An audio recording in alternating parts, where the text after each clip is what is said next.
महात्मा दूसरा अध्याय।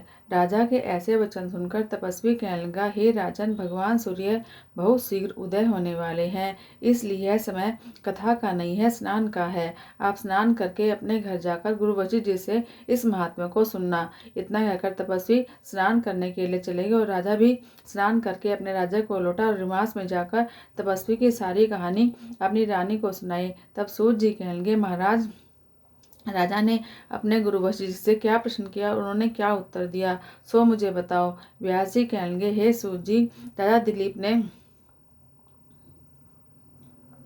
रात्रि को सुख से सोकर प्रातः समय ही अपने गुरु वशिष्ठ जी के पास जाकर उनके चरणों में प्रणाम किया और तपस्वी के बताए हुए प्रश्न पूछे कि गुरु जी, आपने आचार, दंड, नीति, राज्य, धर्म और चारों वर्णों के चारों आश्रमों की क्रियाओं, दान और उनके विधान, यज्ञ और उनकी विधियां, व्रत और उनकी प्रतिष्ठा तथा भगवान विष्णु की आराधना अनेक प्रकार से तथा विस्तार पूर्वक मुझको बतलाई।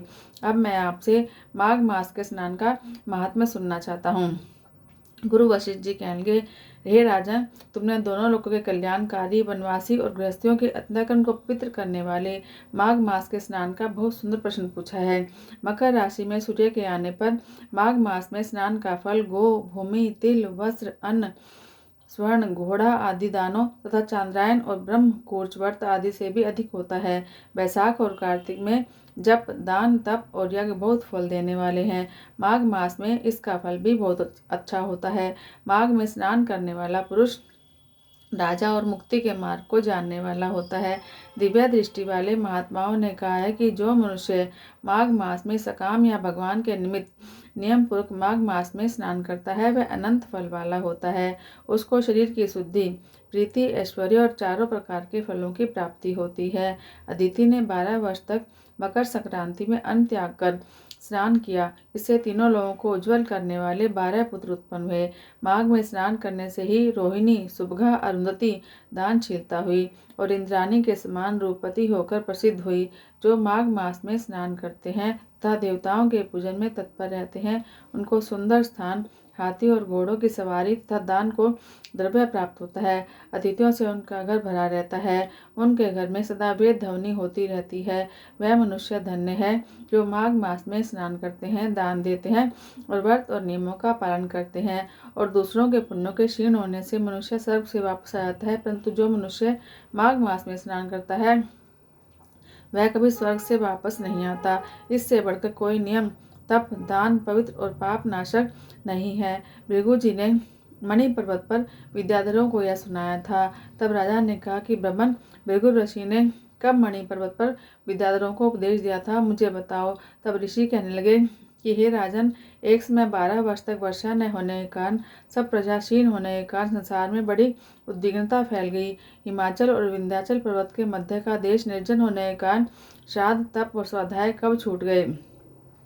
सारा लोग विपत्तियों में फंसकर प्रजाहीन हो गया। सारा भूमंडल फल और अन्न से रहित हो गया। तब विंध्याचल से नीचे बहती हुई नदी के सुंदर वृक्षों से आच्छादित अपने आश्रम से निकलकर श्री भृगु ऋषि अपने शिष्यों सहित हिमालय पर्वत पर गए। इस पर्वत की चोटी नीली और नीचे का हिस्सा सुनहरी होने से सारा पर्वत पीताम्बरधारी श्री भगवान के समान लगता था।